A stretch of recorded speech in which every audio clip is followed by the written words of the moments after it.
I saw this tweet and I got a kick out of it.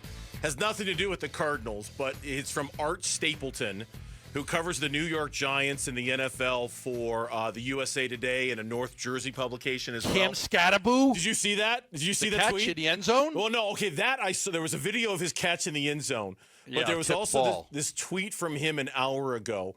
Cam Scattaboo ran himself into the ground yesterday in the first padded practice. So wisely, the Giants pulled back on him today and let Devin Singletary do a lot of the heavy lifting during team drills in a heavy run game day today at practice. Cam Scattaboo, like just as you would expect, does this thing go to 11? He turned it all the way to 11, dialed it up hardcore, and now they're you know what that reminds me of? What is it? Pat Tillman. Yeah, Pat Tillman. 100%. Remember, he knocked some player out. Like, I always practice. You mentioned I can never remember who, but yes, I know. Where's Mike Jarecki when I need him? I'm sure he's listening. There was a player that he knocked out because he only knew how to play at one speed, and they had to tell him like you can't play at that speed. Dial it back, all through practice. Yeah, dial it back. Like we don't play at 11. Like you have to dial it back. Like you can't always be playing like this because guys are going to get hurt. And Pat Tillman hurt somebody really bad in practice, like knocked them out for the season. And that kind of reminds me of what you just said about Scattaboo. And exactly what we would expect out of Scattaboo. Now, what this means for the Cardinals is a little bit of a change in tone today for the Arizona Cardinals. I was in my car this morning at 10. Wolf and Luke were out there doing the show. And Wolf had mentioned because they had their first padded practice yesterday that they were going to probably dial it back and have kind of a slower day today. And instead, they dialed it back up. They had another padded practice today with the Cardinals, and Jonathan Gannon was asked if he's ever done this before. Have you done a lot of back-to-back pads days in your training camps, or is this bingo? Okay, so no, bingo. No, we have not. Was back-to-back pads what he meant when he talked about having more friction in this year's camp? With the back-to-back pad days, is that what you meant by more friction? One of the things I meant. So, Gambo, we've talked a little bit about how is this year's camp going to be different? What has Jonathan Gannon learned over his first 2 years as coach of the Cardinals?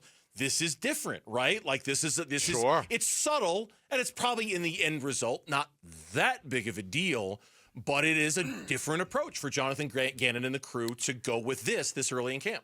Yeah, I can't wait to see the snaps in the preseason and what this leads to, because we've kind of thought that, they need to get off to a little bit quicker of a start. And especially this year, you look at the schedule and like, okay, you got to win these games early. You have to be ready out of the gate. So, do you practice a little bit harder? Do you got to play these guys a little bit more? Somebody just texted me. It was not Marcel Shipp. People have texted me on who that player was. Did you say it was Marcel Shipp?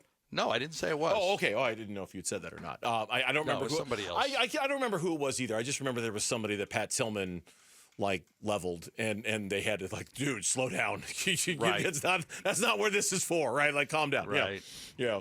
No, it is, and that's why Gannon today was asked about how different it is to evaluate guys in pads versus not being in pads. Yeah, a little bit different. Yeah, that's a good question, Donnie. I mean, you get to see, when pads come on, I laugh as a coach, you kind of say when the pads go on, certain guys start to show up a little bit more, certain guys start to show up a little bit less, certain guys kind of stay right there.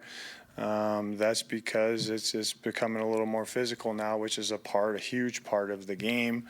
And you want to see them, do what they're coached to do when there's pads on. So it's in my opinion, a better evaluation than with no pads on. Now, look, I don't know if this is in response to yesterday's practice. Kyler Murray said he wasn't happy at all with how they practiced yesterday, at least offensively. He didn't like where they were.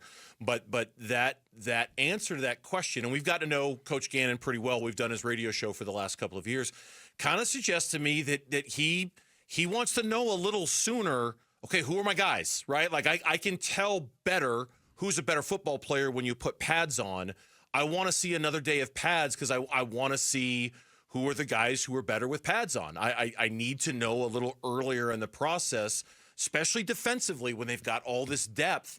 He kind of wants to know who's popping and who's standing out a little bit and who's leading the pack, I think.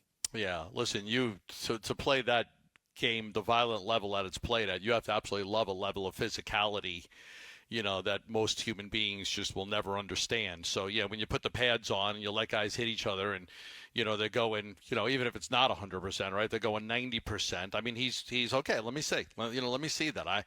He wants a violent defense. Yes. And this is the first time that Gannon's been given the tool. He came here as a defensive guy, defensive coordinator from the Eagles. He had 4 guys that had over 10 sacks on the defensive line, and he comes here and he doesn't have the tools. First year doesn't have the tools. Second year doesn't have the tools. This year they go out and they fill the toolbox. They absolutely fill the toolbox. But now you got to know which tools to use because there's a lot of them. And that's why he's going to have nobody's going to have more fun this training camp than Jonathan Gannon trying to figure out which pieces are going to best fit this defense of his. You mentioned the preseason. Kyler was asked yesterday if he would like to play in the preseason. He gave a very diplomatic answer. I just do whatever I'm told, to be honest. I think last year, the year before that, obviously I was rehabbing, so the next year I'm not sure how they wanted to do that. I think we were going to play, actually. Some injuries might have occurred during camp, and that kind of affected what was going on. But, yeah, whatever JG wants us to do, I think we'll do. Jonathan Gannon said, that's a really good answer. Tyler was asked yesterday if he would play in the preseason games. He said, I'll do whatever coach tells me to do. Have you even thought about Smart answer by him. Have you even thought much about starters in preseason games? Have I talked about it with them? Yeah, or with you guys? I haven't talked about it with the players yet. I talked to all the players about everything, but we'll make that decision when we need to. All right, I cut you off. What were you going to say? I was going to say Kyler's going to make an excellent husband someday. I just do what I'm told to do. You're going to make an excellent husband. You really are.